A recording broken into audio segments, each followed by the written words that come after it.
Hey, what's up, y'all? What's going on? It's Pocahontas, and we finna talk about Sapphire Show, The Academy, episode 2. So it ended up with the last scene with Naj and Hood Baby fighting. She done beat her ass into the security arms.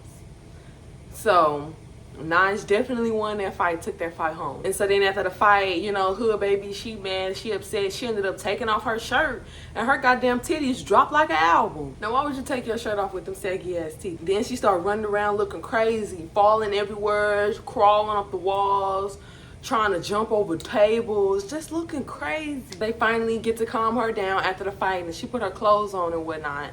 Sapphire get all the girls together, and Sapphire asking the girls, like, so what y'all gonna do if y'all won a 10K? What would y'all do with it? And all the girls kind of just going off saying what they would do with the money. Lucky say she want to do Airbnbs because that's where the money at right now. She said she want to do Airbnbs, invest in Airbnbs. Jess say she want to open up a lemonade stand, get some hair oil. She want to invest in her boyfriend clothing line. I'm not one to bash nobody's dreams and aspirations, but a lemonade stand, that kind of threw me off. Shaba said she want to donate to the jail that she was locked up in a few years ago. She want to give back. Queen D said she want to put that 10K into her music, her merchandise, and she want to give back to her family. Monty says she want to invest in a shoe line. She got some cute little heels that she want to invest in, and she want to pay off some court fees. Lacey, she's a stripper. So she want to do, like, she want to invest in a building to teach pole classes, be a pole instructor. And that's what's up. Anybody that know me know I support strippers. So that's what's up. E.T. said she want to do a clothing line. And she also said that she want to teach boxing lessons, a self-defense class for women to teach women how to defend themselves. Big Heaven say she want to do a twerk class. She want to teach motherfuckers how to twerk because girls don't know how to twerk. And that's true. Like, these bitches don't be knowing how to shake their ass right. So, yeah, Heaven, we need that. Zoe say she want to get an apartment and a car. And that's great, good, and dandy. But didn't Zoe win some money before on 9STV? And she didn't get a car or apartment or somewhere to stay. So, it's just all like, I'm not going to judge nobody and to talk about nobody. But you got to start getting your priorities straight after a certain age. Like, for real. Last but not least, Hood Baby. She says she just want to get up out the hood with her 10K. And I really feel like Hood Baby really is a cool type of girl. Like, she really is a cool chick. She really is. She just be getting drunk too much. And y'all know a drunk ain't shit. And the girls that go and pick their rooms, all the girls got a room and a bed except Hood Baby. They trying to figure out where Hood Baby gonna be. So, you know, Hood Baby, she upset because she don't got no room. She getting into it with Lacey. She getting into it with Sapphire. So now she want to go. She packed her bags, throwing her bags over the rails. She just like, fuck this shit, I'm ready to go. And security, they like standing in front of her. They not trying to let her leave. So she just start going off. She trying to swing on security, running around crazy. She trying to grab pictures off the wall. Talking about she just want to go outside and get some air. And I'm just like, please just let this girl leave. Please. This girl's finna tear this Airbnb up. And y'all trying to keep her in here. Let her go. It ain't worth it. So they finally let her outside. She getting the air that she wanted. She cooling down. And then Abby pull up. And I remember Abby from Deja Vu. I don't like that bitch Abby. I don't like Abby. Abby give me racist vibes. I don't like racist ass bitches. I hope they beat her ass all up and through that house the whole time she stayed there. Dead ass. So they playing around on the karaoke mic. Queen D, she gonna spit her some bars. And you know, it was trash, but she tried. You know what I'm saying? I fuck with Queen D. Like, Queen D is hella entertaining. Like, that's my bitch. I fuck with Queen D. So then, you know, they all playing around on the karaoke mic. And Queen D just asked, like, y'all think we finna get somebody new? Y'all think another new girl finna come? And then somebody was like, oh, LaRue finna come.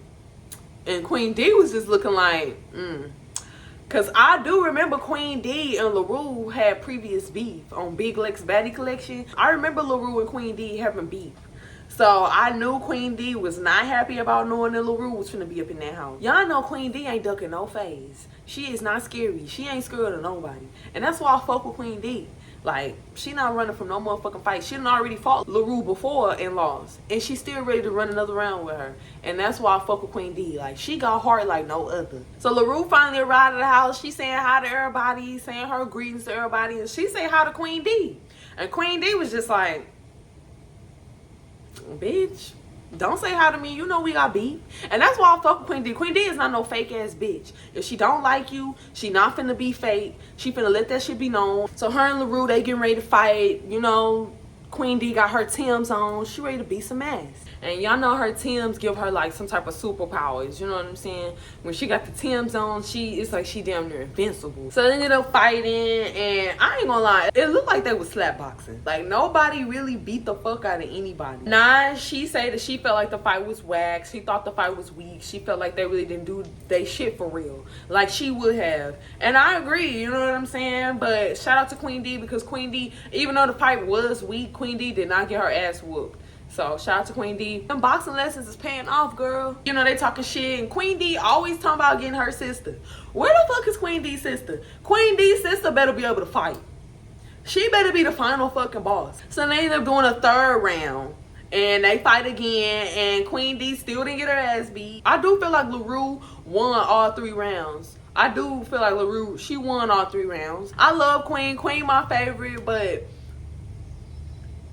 she do be getting her ass beat. I ain't even gonna lie. She do be losing fights. She did lose that fight. You know what I'm saying? But I love Queen D, because Queen D will lose a fight and still be standing tall with her head up. And that's a heart. And after the fight was over, LaRue kind of, you know, she out of breath, trying to catch her breath, still talking a little shit. And she ended up, her and Monty ended up sizing each other up. She stirring at Monty, and Monty stirring at her. And Monty like, well, shit, what you want to do? And LaRue just like, shit, I'm not trying to do nothing with you. I'm chilling. Like, I ain't, you know. But it was a little intense, because I was just all like, damn, like, Monty is on go. And LaRue wasn't on shit. She wasn't on shit. That was her time and opportunity. That was her space and opportunity to steal off on Monty if she wanted to, and she decided not to. So LaRue wasn't on shit. And so then after the fact, LaRue called Monty upstairs with the cameras, and they talking, because apparently they had some prior beef that went down, and I guess LaRue was trying to punk Monty in front of some other girls and shit like that. And I don't, you know, I don't really know about that, but I don't like when people do shit like that either. You know, when you around somebody and they feel like they got an audience, so they gonna try to try you in front of other people. Like, I don't like that. Like, if you got a problem, pull that person to the side and say what you got to say. Don't try to put them on Front Street in front of motherfuckers, trying to get motherfuckers to jump down on their throat. But so they get into it, arguing, going back and forth, and LaRue get all up in Monty's face, checking the pulse on her neck and all types of shit. That's just too close for comfort for me. Back the fuck up, LaRue. Why is you all up in her face if you know you not finna fight? You know what I'm saying? You know you don't got a problem with her. Why is you all up in her face? But they ended up squashing it. Monty let it be known, and she don't really fuck with LaRue like that. You know, she could be cordial, but she don't fuck with LaRue. LaRue say she don't got a problem with Monty. So then Hood Baby, she ended up deciding to stay after she had her little drunk episode last night. I think something is really wrong with Hood Baby mentally.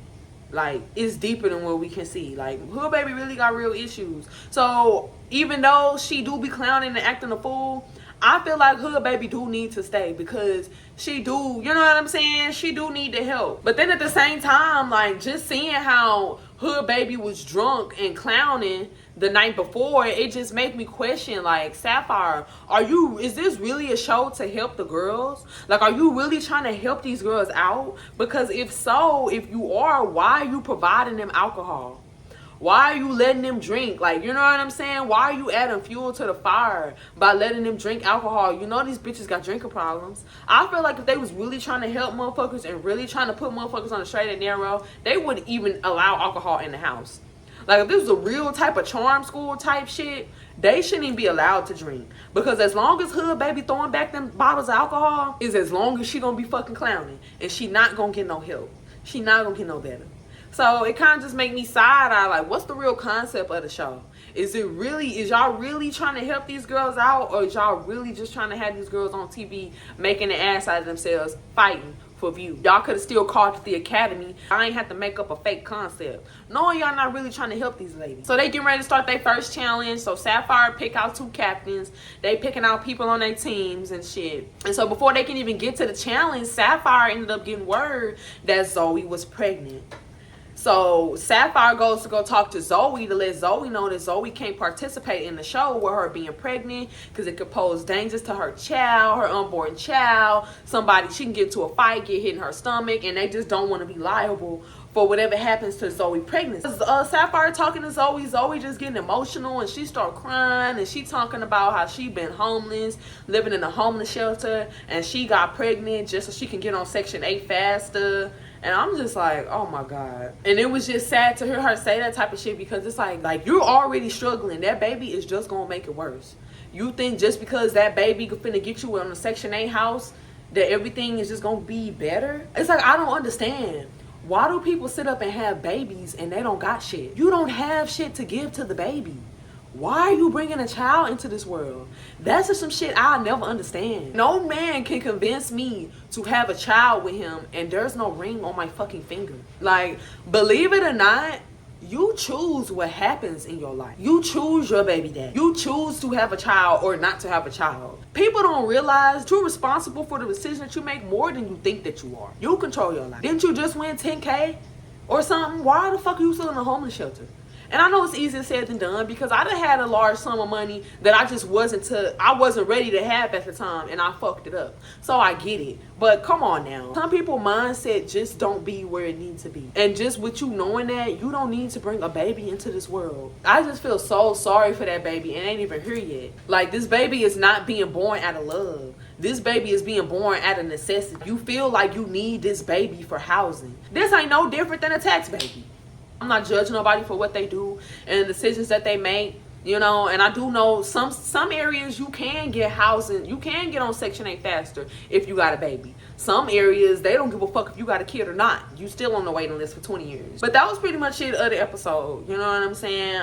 So Zoe ended up having to leave. I felt bad for Zoe. I'm not gonna lie, I'm loving this season. Like, this season, it's it. You know what I'm saying? Now this TV, they getting better with their editing. They getting better with their audio. They really trying to step on next. But yeah, that's pretty much all I got for this week. Make sure y'all show me some love and subscribe to my channel. Like this video if you liked it. And I'll see y'all next week.